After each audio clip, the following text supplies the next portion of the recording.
Hello and hola. Welcome to Latinx YC, where we discuss the good, the bad, and the ugly of U.S. politics from a Latino, Latina, and Latinx perspective.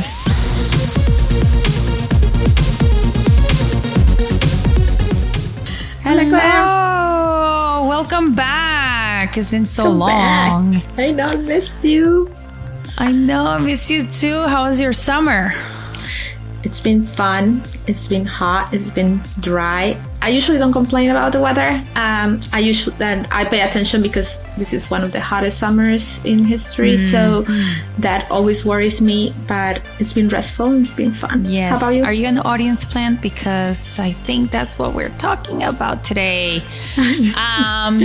So my name is Clemencia Herrera, and I'm the founder of Moira Studio, a cross-cultural advertising agency that works with progressive political campaigns, organizations, and advocacy initiatives to engage with Latino audiences exactly how they deserve, which is in an authentic and caring way.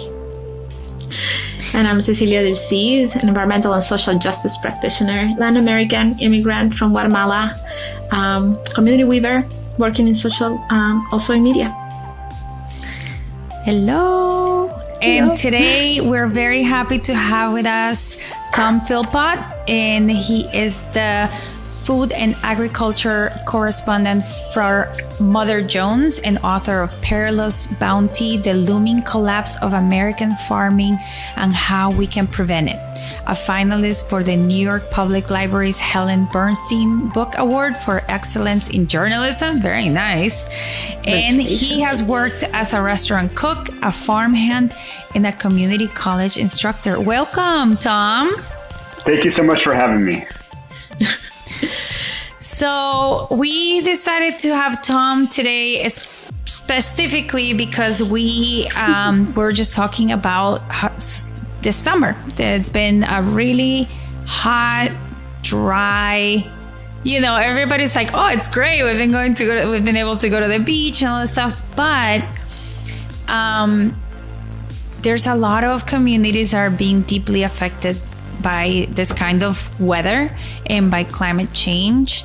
And the topic of farming is near and dear to Tom's heart. But also, this article that he wrote was really interesting about how this climate change is affecting Latino workers in the U.S. And so, Tom, do you want to elaborate summarize a little bit more what the article is about? Yeah, so I was noticing, like everyone else, just how hot it is. It's really hot where I am and down in North Carolina. And was just marveling at the fact that the U.S. government doesn't have heat standards for workers who work outside. And and that really is kind of shocking because there is an agency that has a long name, but the acronym is OSHA, and it's under the U.S. Department of Labor. And it is charged by law with ensuring that workplaces are safe. If you have a job in America, you have a right not to be injured on the job. And OSHA is the agency that's supposed to enforce this. And I guess, the idea was, maybe that, common sense approaches would be fine, that, bosses would know when workers needed breaks and water and things like that. But in the past 10 to 15 years, as the climate has warmed up and summers have gotten hotter and hotter, with getting these heat waves in places like Massachusetts and places that are normally pretty cool, like up in the Pacific Northwest, just record-shattering heat the last couple of years. It's become this issue that a lot of workers, and we don't really have good data on this, but there have been significant numbers of workers dying from heat stress. And so I looked into it, and what I found was that the Trump administration had completely ignored this, not surprisingly. The Biden administration coming in had promised to do something about it and promised to start this process of making rules. And, and the rules would be sort of common sense things like, if you're working and it's over 85 degrees, say, or maybe you figure out a threshold that combines heat and humidity. I learned a lot about humidity reporting this story. I didn't get it all in there, but humidity is a really big deal. But heat index is something we've all heard about in the news. Over a certain level, it can be really dangerous. You can get heat stress, you can die from it. Things like having a 15-minute break every 2 hours that is in shade where at least cool water is provided to you, and as much water as you need. Things like that. There are a couple of other things that would go into common sense rules, but that's the basic thing. Yeah, I mean, that doesn't sound unreasonable to me at all. Well, yeah, and if you're working at 90 something degrees, I would say that you need even more breaks. Yeah, even more breaks, but at least that much. And the other key thing is that it's got to be paid breaks, because if you're a low wage worker and you're getting paid, let's say, by the piece, like how many pounds of berries you pick or something like that. Yeah. And this 15-minute break is coming out of your paycheck because you're not harvesting berries in that time unless they make it a paid break. And so the common sense thing, and so workers would have an incentive to overwork themselves and put themselves in dangerous positions. They're not going to take a break if they're not going to get paid. Yeah, I mean, 10 or 15 bucks in a day's work can make a difference to someone who doesn't have a lot of advantages. And so 15-minute paid breaks, plenty of water, provision of shade. All this sounds obvious, but that's not necessarily how it works in farm country. And so what I found was that the Biden administration did pretty quickly announce they were going to work on these sorts of rules. But it takes OSHA, and this is for various reasons, bureaucratic reasons, but also Republican attacks on OSHA to try to make it, try to sort of defang OSHA, to sort of take away its power. It takes around 8 years. It could take as long as 16 years for the rulemaking process to initiate, to finally come through. And so, we're in 2022 now. It's only getting hotter. So what? People are supposed to wait until 2031 or something like that. And so I started asking questions about how could we speed this up? Could the Biden administration put out emergency rules? Like, okay, it's hot right now, and we know we're going through this 9-year process, but there's an emergency happening. Let's do it now. And what I found was that the administration is essentially scared to do that because they assume, and probably correctly, that it would be challenged in court and struck down in court. And just sort of setting the whole process back, which is just, this incredibly disappointing result that all of this work that the Republican, sort of right-wing politicians have done to pack the courts has been so successful that this basic protection for workers can't happen.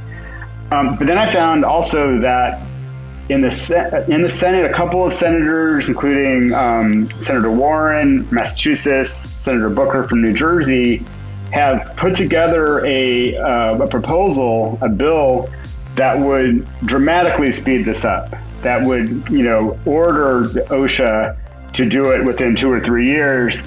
And what's cool about that is that the courts would have a much harder time striking down something that Congress wrote than it would have, some rules that OSHA made. And I was just, very disappointed to find out that it sort of stuck. It's not going to get a vote this year. Who knows what's going to happen next year with the Congress. And so we're pretty much, at square one for these workers. And, a couple of states, the state worker protection setup is kind of weird. Some states have their own OSHA and can make these kinds of rules. California has its own OSHA. And Washington's, so California put a standard in a couple of years ago. So California does have a standard which I mean, requires California has pretty employers. strong labor unions too, like There's farmer labor environmental unions. ones too. Yeah, so 1% of U.S. farm workers are in the union. Most of them are in California with the United Farm Workers Union, and I think because of that, UFW has been pushing really hard for what we're talking about here for a long time. They got California to do it, and Washington State, which also, like we think of Washington, we think of Seattle, we think of how, rainy and cool it is in Seattle, but you go over the mountains a little bit to the east and it gets really hot. It's this vast plain. It gets really hot there. Valley, yeah. Yeah, and so Washington, their governor is progressive and he acknowledges climate change, Governor Inslee. They put in emergency rules last year because they had this brutal heat wave, and they kept them this year because there's another heat wave. And one thing I found was that even with the rules, it's way better to have them than to not have them. But workers in really hot places are still under stress. And I was talking to a woman who works at a worker center, and it is called the Fair Work Center in Washington State. And worker centers are basically the workaround, so to speak, for how hard it is for farm workers to organize. And we can talk about why it's so hard for farm workers to organize in a second. But one of the substitutes is worker centers, where you get advocates who come together and provide a resource for workers and essentially organize workers without a union. And so this is a really good one in Washington. And this woman who works there was telling me, and I quote her in the article, that she had been hearing from workers that what employers were doing was these rules kick in after, I think, 89 degrees, and they don't always take into account humidity. And it's getting up to 105 and stuff like that every day. So what the employers were doing was they were shifting the workday back to where people are, waking up at 3 a.m. and harvesting. I guess they use floodlights and harvesting in the dark, and ending their day kind of late in the morning, like 11 or maybe noon. And that sounds great, but imagine the disruption in your life. When you're not supposed to have kids, like if you have kids, imagine how disruptive that is. And this, workers were describing, even when you get into the 10:30, 11, the temperature goes up. And so the bosses are just trying to avoid having to get these breaks. And so maybe it's not 89 yet, but she was describing the situation where it's really dry there. And, but because it's so hot, they have to irrigate the apple trees. This is a woman who works in apple orchards. And so they irrigate the apple trees, put all this water down, the sun hits, and then you get this real high local humidity that's right in that area, this little microclimate. And so you got a worker up on a wooden ladder, picking apples, just sweating profusely. It's vapor. Vapor. It's a sauna. And she was also describing how hot the ladder gets, like literally the ladder gets hot to the touch and you can get burned on it. And this is a state that has these rules. So this is a problem that we're going to see a lot more. And do you guys want to hear real quick about humidity, what I learned about humidity and why it's so dangerous? I want to learn about humidity. Yeah. I mean, you guys have it up in Massachusetts, right? Yes, I was going to say it's really I also grew up in Florida. I grew up in Okay. Florida, so I know about humidity a little bit. Okay, so what I learned was that why it's so dangerous combined with heat is that when you sweat, it's your body's way of expelling heat. So your body gets hot, heat builds regulating. up. Yeah, and so it pushes the heat out through sweat. Now, I'm being a fool. I always thought, my body's trying to cool me down. But this hot sweat, because I grew up in Austin, Texas, where it's hot and humid. And I was like, what is this sweat doing? It's just making me uncomfortable. It's not really doing anything. Well, what it's doing is pulling heat out of your body. And what it wants to do is evaporate so you can sweat more. And hopefully you're drinking. And that's an efficient way to regulate your temperature. But when it's humid, it doesn't evaporate as fast. And so your sweat is clinging to you. And we've all had that really uncomfortable feeling.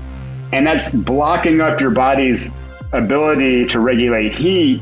And that's why like 85 degrees in the Arizona desert is not the same as 85 degrees in Massachusetts on a humid day. And it can be quite deadly. And so they're creating in these situations in apple country in Washington, these, hey, it's dry, so we can go up to 89 degrees and it not be, it's not going to be a problem. But they're creating humidity to where the danger point comes a lot sooner. And of course, they don't regulate humidity in Washington because it doesn't really exist there. It's not a problem. So I found that really shocking. And I think really what this story is really telling us is that we've got this set of workers, farm workers, who, basically feed the United States, and they have very, very little power. Because in a job that I had, if I worked in an office, and, I've worked in offices before. I've been working remotely for a long time, but I've worked in offices before. It gets hot in that office. People are going to complain about the heat. Let's turn the AC up. Let's get someone out here to fix the AC. Your concerns, like, I'm too hot to work, I'm uncomfortable. Your boss is going to listen to you in white collar job world, because white collar workers have some semblance of power. But out in the field, the lack of power, the lack of worker power, because of these union busting efforts, has created a situation where, you got people, even in a state like Washington with a progressive governor, who are working in essentially dangerous conditions. And then you think about, the Southeast, Florida coming on up, like the coastal Southeast there's a lot of fruit and vegetable production there. Yes. And it gets really hot in the summer. It gets really humid in the summer. And, these workers are in a real uphill battle to just maintain their own safety. And there's actually a situation where in Georgia, a situation of modern day slavery recently under the H-2A program, where I think it was like an onion farm in rural Georgia, where they had people coming in under the H-2A program, literally who were confined to their housing and watched all the time, unable to leave, getting their wages stolen. There was a big Justice Department raid, and they busted it. Happened in 2021, and 2 workers died of heat stress in that situation. Wow. And that is just a situation of a complete lack of worker power that I think is the heart of this question. Yeah, there's 2 things that really stick out to me. Thank you so much for going over what the article is about. It was really interesting to hear. There's 2 things that stick out to me, which is one, you were talking about like, oh, there's a progressive governor here, so therefore there's law. So it's like, it's so baffling to me that this whole ordeal is so partisan. It's like the Republican courts were shut it down. It's like workers' rights should not be a partisan thing. It's absolutely. And I just can't believe that this is so corporate or employer centric, and that's one. And then 2, we talked about this a little bit. We've talked about this a lot in this podcast, but we talked about a little bit about this while we were preparing for this episode, and it's that there's a good amount of these workers that are probably undocumented. So people just don't care about them. And they are, to the employers, they're just another number, another name. They don't have to report anything. They don't have to be accountable for them. So so these people have no voice whatsoever. And they can't even go report it because I'm sure they're terrified of going to report anything. They're just like, I'm just gonna, and we say this so many times, like, I'm gonna put my head down and just work and just not say anything. And that feeling and that sentiment extrapolates to generations of Latinos not doing anything about their situation because they're scared. And it all comes from this mentality of like, I'm scared of reporting something because that means that I'm going to lose my job, that I'm going to be reported, that I'm going to be deported, or, things like, so it's like, if you grow up thinking like that, thinking that you're scared or thinking that you're persecuted or oppressed, and you just don't do anything about it, it really, it creates this apathy in which, like, nobody's trying to do anything for their own situation. And they're just, literally people are dying. People are dying and not doing, and they're not doing anything because they're probably scared. They're terrified that, if they stop working, they'll lose money, or they report something, they'll get deported. It's a horrible situation to be in. And the employers know that, and they take full advantage of it. And I think the politicians, I think we can think of some specific cases where the politicians who really push these policies that make it so terrifying to be undocumented in the United States. You could be separated from your children. You could be sent back to a situation in your home country that's very dangerous. Correct. You could lose your livelihood and that's supporting your family in your home country. The politicians who create that atmosphere know that, and the sort of employer class uses it. And we can think of many politicians. I'll name a name. In Western North Carolina, there is a woman named Virginia Fox. She's got 2 X's on the end of her name. And she is a Republican. She's in the House of Representatives in the U.S. House. And she owns a nursery, a commercial nursery in Western North Carolina. And I think it's a pretty good, let's just say that in these commercial nurseries in Western North Carolina, the working population is largely Latino and largely undocumented. And so you think she might have some respect for the people who work at her commercial nursery, but she's one of those people. Yeah. But she's one of those people who wants to build a border wall, who wants to ramp up ICE enforcement and things like that. And I don't think necessarily it's a contradiction for her, because I think that that it allows it creates a workforce that is very compliant, that exactly what you're saying, doesn't want to speak up, and the most famous example, of course, and this is so well documented, is I'm going to build a border wall. Donald Trump's in his various operations, there are loads of, we have seen Washington Post reports of undocumented workers working in those places, and him taking advantage of this situation that he's created. So I think it's, on the employer and the political economy end in the United States, I think it's a very cynical strategy that has been very effective. I think that for me, like on top of the 2 points that Clemencia makes, also kind of looking at the climate change trajectory, right? Like these are, and then thinking also of the recent, we're still in a pandemic, even though we think that we're post-COVID, we are in COVID, we still have all coworkers who are recovering from COVID or are like in COVID right now, right? So these were workers that kept people who were able to stay at home and work from home and kept the country economic machine going. They support the country. They allowed us all to continue to be fed through 2 years of very unprecedented situation. Also, we know that the global north has caused a lot of the environmental issues, were the root reason why these migrant workers are choosing to leave their home countries and come to the United States. So there are these are people who are coming to the country to do work that no one else in the United States wants to do. So they're not taking anyone's job. And there's that messaging.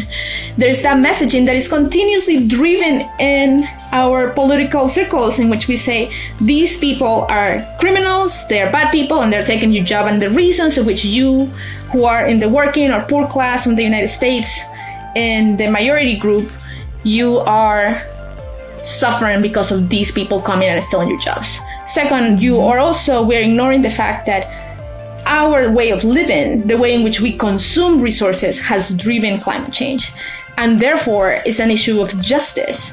And we already have issues of like environmental racism and environmental injustice within our own communities in this country, Native Americans, the Black community, right? Like, which was brought here and I'm sure a lot of them also suffer from heat exhaustion and heat stress. Absolutely. So I think that these, for me, because this is a result of capitalism and imperialism and colonialism, those big systems that allow us to live in the United States and allows the United States to be the empire that it is. I think that they're just the natural outcome of the system that we've been all benefiting from. Completely. I mean, there's no denying that. And these people are basically putting the food that we eat in our table. Like, these people are picking the food that we eat. They're not doing some faraway thing that they're not, creating some weird, thing that nobody is, uses. They're literally picking the food that we eat. And so, like, how is it that we're not giving them more respect? We are being fed because of them. Yeah, and it's astonishing. Yeah. And so and this brings me to this other point, that I was thinking about, which is there's also I was talking about the apathy from like generations of inactivity, but there's also the apathy of like, well, those are people over there that have nothing to do with me. And so I'm here sitting in my AC and what affects me is that I need to pay more for AC, or I need to pay, my electricity bill is higher this month. That's what everybody's complaining about. But at the end of the day, if we don't care about this one group of people, they're gonna come after the other group of people. Or they're just not gonna, maybe they don't come after, but they just don't care and they don't do anything about another group of people. And so, if we don't take action on one thing, there's gonna be a chain reaction of, this apathy. It's like, oh, I'm just gonna not do anything because it doesn't really affect me. It will affect us, all of us. Climate change will affect us more and more. And first will be the people that are working outside, and then it's gonna be everybody else. And it's gonna affect our jobs, and our houses are getting burned or being blown away or being flooded. And like it's just gonna keep growing and growing until there's really nothing that we can just not do. Like, we can actually have to do something, and that's gonna be too late. Yeah. And so this climate change and how it affects farmers is just it's the first tip symptom of the iceberg. Yeah, it's the first symptom of what's to come. It's true. And one thing I would add to that is that if you talk to people and you say, like, look, we have a crisis in this country because the people who feed the country are paid really poorly, and they don't work under safe conditions. And that's farm workers, that is meat packing workers. I've done a bunch of work on meat packing workers as well. Well, the response you get is, well, if we pay people a living wage and we impose these safety rules that cost the employer more, then we, the consumer, are going to have to pay for it. Our food prices are going to go up, and that's going to be terrible. But what is happening right now? what's happening right now is that food prices are going up. We've all seen inflation. We've seen it at the grocery store. And what are the causes of inflation? Well, food inflation. Well, if you just turn the news on, you hear, well, the government gave people way too much money during the pandemic, and that, all these dollars chasing the same products, that forced prices up. That's not true. People, you eat the same amount over a certain level of subsistence. You don't eat more when you get paid more. You might eat nicer food, you might change your diet, you might make some different choices, but the amount of food you eat is the same. So it isn't like, I got a $2,000 check from the government or whatever, and so now I'm spending it all on food, and that's pushing the price up. My theory on why the price of food is going up is that there is a long-term labor shortage going on in farm labor, in meatpacking. And a lot of these low-wage jobs are having a harder and harder time recruiting people, and that is pushing wages up a little bit, but clearly not enough. Not enough. And so by making farm work miserable and making it dangerous because it's so hot outside and they're not giving breaks, or they're giving breaks when they want to, or they're giving breaks but saying, hey, take a break, but you're not getting paid for it. When they make it that miserable, it makes it less desirable, and less people want to do it, and so that means that that the employer's expenses go up anyway. They either have to pay more, they cut down on production, like they're not harvesting all the berries because they don't have enough labor to do it. Some of them are riding in the field. That is what's pushing prices up. And so, do we want to push prices up for these reasons that are so random and wasteful and people are so miserable? Or do we want to push prices up because people are getting paid a fair wage and not risking their lives to, pick our apples or whatever? And so,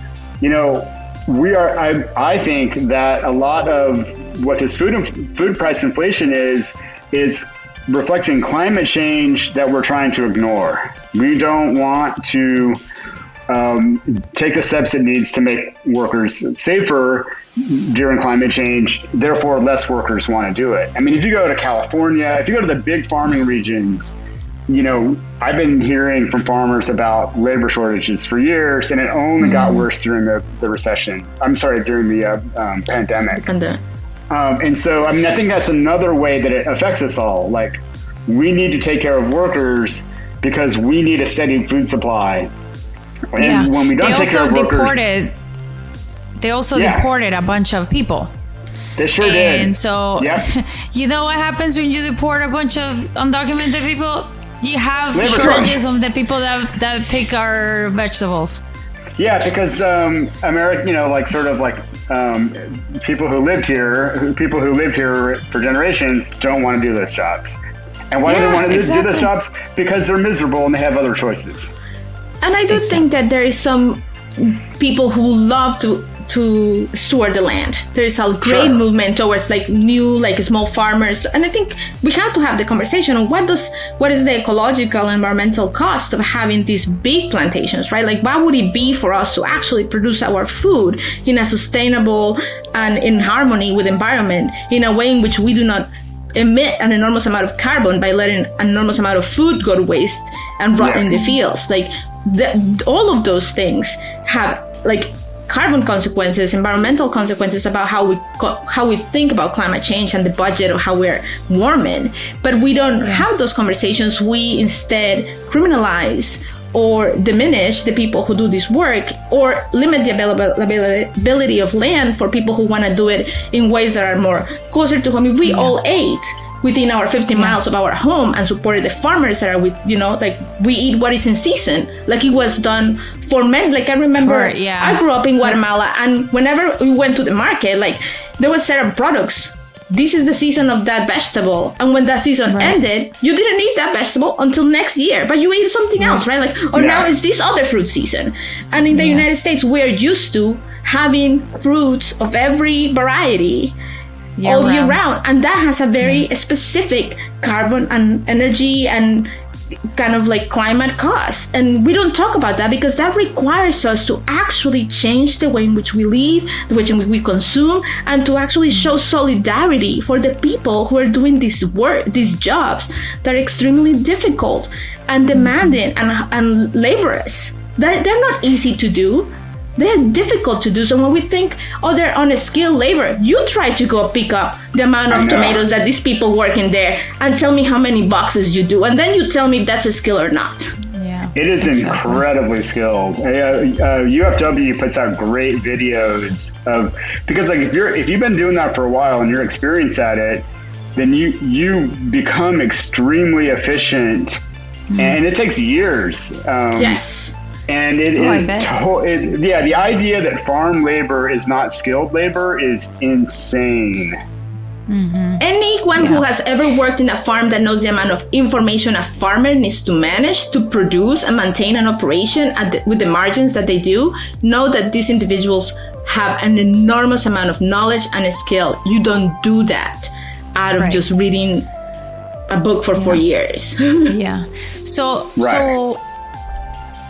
yes, this situation is very dire, and it's gonna get worse probably before it gets better, or if it gets better. But so we usually like to towards the end of the episode try to brainstorm on ways in which we can actually do something about this. Yes, there's an issue. There's definitely a legislation issue. Right, which I guess the answer to that is vote for more Democrats in Congress, because that's the only way that we're gonna get anything done for the workers. That's one. But then in terms of like, how is it that the workers can organize? What is it that the workers can do, and what is it that we can do for them as citizens, as people that can organize, that can vote, that can report things, that we have a voice? What can we do for those that don't have the voice? Yeah, I mean, I think there are a couple of encouraging things, and I think you're exactly right that, I mean, the way my article ends is really frustrating because the rulemaking is not going to happen anytime soon. The bill is stalled. Okay, now what? One thing that I think is really encouraging, so I think it really is about building worker power, and that's something the Democrats can be a little bit better, but they're not going to help us build worker power. I think they've proven that over and over again. There's a lot of red tape. Yeah, there are these. So for farm workers, really briefly, it's really hard to organize because when we made our union laws in the Great Depression during the New Deal, because of racism, agricultural labor and domestic labor, like the people who clean up, were explicitly excluded from protections of, you can't fire it's illegal to fire somebody in the United States for organizing on the job. You're allowed to organize. You can't fire someone, that guy, he wants a union at Mother Jones. Luckily, we have a union, but he wants a union at Mother Jones. We're firing him. That's illegal unless you're a farm worker or a domestic worker. They were not given protection under that. California did, and that's why the United Farm Workers is relatively strong there, although UFW's influence and strength has gone down dramatically recently, and not recently, like in the past 30 years. And I think that is a lot of it is because of the undocumented issue and the demonization of undocumented people, including by Democrats. Like Bill Clinton was talking about illegal aliens and stuff like that. Worker centers, and these are informal centers that help organize workers without the benefit of unions, because that's a really heavy lift. And I've got a little list. These are ones that I've worked with over the years in my journalism. There's one in Western Mass called the Pioneer Valley Workers Center. They do a lot of great work, including they're part of a Farm Work Alliance with some other groups in that area. And they sort of help give workers a voice. The Food Chain Workers Alliance is a great sort of conglomeration of a bunch of these in the food and ag space. And if you go to their website, if you just Google them, go to their website, you'll see a lot of cool groups. And I think the Fair Work Center, which I quote in my story, in Washington State, and I think the most inspiring one and effective one of all right now is down in Florida, and it is called the Coalition of Immokalee Workers. And this is in tomato country in Florida. And what they've done there is they have innovated this model. Like if you ask them to tell the story, like in the 90s, they were undocumented workers, Haitian, Mexican, Central American, working in these tomato fields, brutal conditions, really awful housing, low pay, hadn't gotten a raise in a long time, maybe barely able to get the minimum wage, but just terrible conditions, oftentimes getting beaten up on the job, sexual harassment just everywhere, because a lot of women work in those fields. There's a lot of sexual harassment by the bosses. There were beatings, there were instances of modern day slavery. And so they tried to do wildcat strikes and strike out against the growers. That didn't work. They had no power. And then they realized that if we go and get, who's buying the tomatoes? Well, the fast food companies were the biggest buyers, Taco Bell, Burger King, et cetera.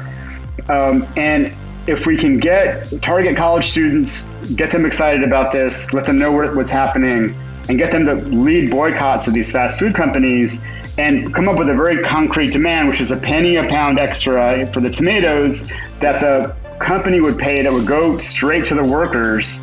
That would be, and it was like a 55 or 60% raise for the individual workers. And they kept building on that, and they've got something called the Fair Food Program, and the penny a pound is part of that. And the Fair Food Program, basically all the growers in Immokalee are now signed on. Most of the fast food chains are signed on. Burger King is the last holdout. So if you're in the Fair Food Program, Burger King there's a boycott underway for Burger King actually. And so with the Fair Food Program, they have there's not just penny a pound, but there's this whole code of conduct. There is conduct around sexual harassment. There's conduct around, if the boss is being super rude, the boss isn't allowed to be super rude. Just like if my boss is really rude to me, I'd be like, what? I'm in a union, it just wouldn't happen. But they're able to complain, get an investigation. That boss is going to get in trouble. And they actually have heat standards. They've got the really good standards that we're talking about here that we can't get on the national level. They've implemented them in the CIW. Everyone should go to their website. Just Google Coalition of Immokalee Workers. They are trying to expand out of Florida. They already have some farms involved in other crops, not just tomatoes. And that is their big push, is to expand that. And I think us as consumers supporting programs like that. And I was very happy to learn, I did an article about this a few months ago, that poultry workers who were just so abused during the pandemic, literally people dying during the pandemic and before the pandemic, basically every poultry worker has something like carpal tunnel syndrome, because they're doing the same motion over and over again really fast. Yeah. And the OSHA has been completely absent in enforcing worker safety standards.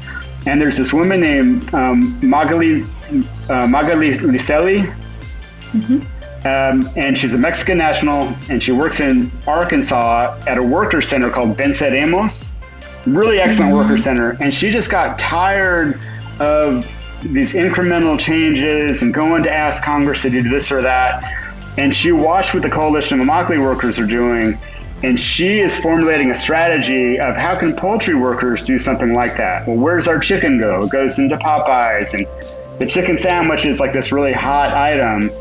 And so Venceremos in Arkansas, classic worker center, it's really hard to unionize in Arkansas, is working with the CIW, and other worker centers are looking at their success. And I think it's the most hopeful thing happening in U.S. labor politics, because we're talking about the workers, the lowest paid workers working the most dangerous jobs, who have the least power.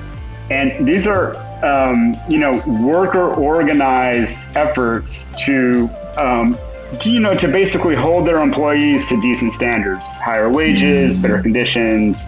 And so I think just seeking out worker centers in your area is a really good idea, and sort of checking out what Venceremos and what the Coalition of Immokalee Workers are up to is a really good idea.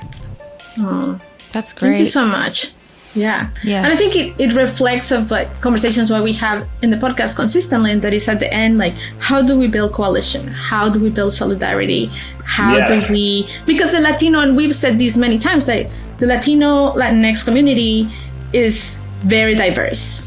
And sometimes we are not looking together, and many of us don't care about the immigration, but they do care about the economy. And this is an economic issue that will affect us all, because climate change and environmental issues are going to affect us all eventually. So yes, these are examples.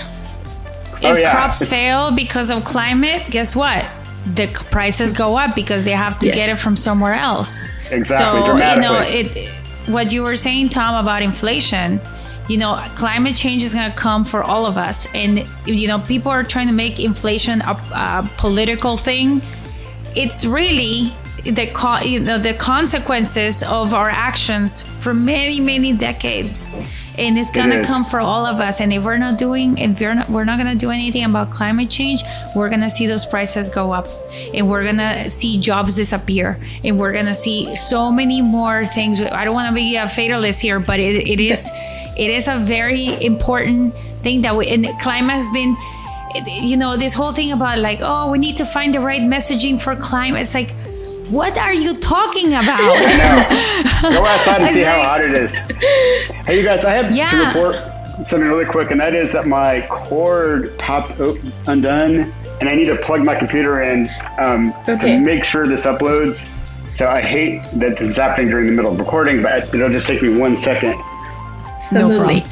We can keep talking. So it's this whole thing about finding the messaging is like, people are like, oh, we need to take care of the earth, and everybody always thought that this was like a hippie thing and like a crunchy granola thing. And now it's when people are saying, oh wow, I just lost my house to a fire. Oh wow, why are the prices going up? Oh wow. Not just that. Yeah, it's There's climate change. Air, it's happening. Water. It's survival. It's survival. Yeah. Yes. Yeah. It's like we need water. There is no water, or we have a flash flood, and then we have erosion. Or we need food. We need somebody to go get that food, and if it's rotting and nobody's going to get it, then we're all gonna starve. So I don't know. It's like people please understand that this is like a matter of our lives, and we can't really fix it. It's not like, oh, we could just like fix it right now. It took decades to get to this. It's gonna take decades to get back to something that resembles normal. And so, and we already passed some thresholds. I don't think we're going back to certain things, but we need to adapt and we need to mitigate. But also, we need to recognize that under capitalism, we're not going to be able to do that. So we need to be imaginative about other ways in which we can think of how we're going to move forward into the future in a way in which we can continue to live in this planet and have a life in which we all can thrive regardless of how you look, who you worship, which gender you are, and where you come from. Yeah, and it seems to me like, what's the alternative to capitalism? How are we going to do this? Well, the alternative to capitalism is solidarity, right? Yeah. And if I have solidarity with a farm worker, partially because I'm a human being and I can see that I could be in that same position, and I don't want anyone to be in that position. But it's because I like to eat. And it ends up in this, in this situation of climate change and the way that this world is going. Solidarity is all we have. We're all in this together, and we need to recognize that as soon as possible. And I'm sorry, but there's not really, you don't get rewarded in capitalism for solidarity in any way that I've ever seen. So I have to agree with you about that. Yes. Well, that's an excellent final message for us to have, right? Like, there is a way forward. We already do it. We do it. We help and we show up for our communities. So it's not that far. It's, I think that having these conversations in which we recognize each other's humanities and remember that we have already done solidarity and that we have continued to do solidarity. It's not that scary. Highlight the issues that other people have I'm sure people might have guessed that some of these farm workers were having, issues, but, so many people are just so centered about, their own lives that they might not know. And so highlighting the issues that other people are having, so you could see how far and wide the effects of climate change or the effects of capitalism or the effects of politics are going, how far they're going, is really important. And trying to bring out those stories and trying to highlight those issues so we can all do something about it and try to, get that solidarity out of people somehow. It's really important. So thank you so much, Tom. Thank you, Tom. If anyone is interested in reading the article, you can go to motherjones.com, and the article is called "Conservative Courts and the Filibuster Are Blocking Heat Protections for Farm Workers." And so, Tom, anything that you'd like to add? Anything that where can we find you? Do you have a Twitter handle? I just want to say thank you so much for having me. What a great conversation. You can find me at Tom Philpott on Twitter, and I want to put in just a minor plug for my book that came out in 2020, and it just came out in paperback this year. It's called Perilous Bounty, and it's really about the ecological threats right here in the United States that our food production faces. And I think that they are a lot worse than most people think. But I think, and I think it's the exact same sort of message for how to counteract them. A solidarity economy, figuring out ways to be in solidarity with people are the answers to even the big problems that I bring up in this book. Oh, interesting. Thank you so much for joining us. And looking forward to reading more about your book and reading your book. Thanks. That's all the time we had. And thank you so much, guys, for listening. And thank you for being back and bearing with us in our break. As you know, I am up to here at work right now with all the political campaigns that are going on. So I appreciate everybody's flexibility. If you wanted to get in touch with us, you can do it at LatinxYC Pod on Twitter, on Instagram, and on TikTok. And if you like this podcast, please share it with your friends and leave a review. Also, take action. Go to those worker centers or donate to them, or just check them out and see what they're doing. And, Support if them. you're a farm worker, do reach out. There are people that care about you. Don't feel alone. So thank you so much. That's all we have. Thank you very much. Thank you, guys. See you next week.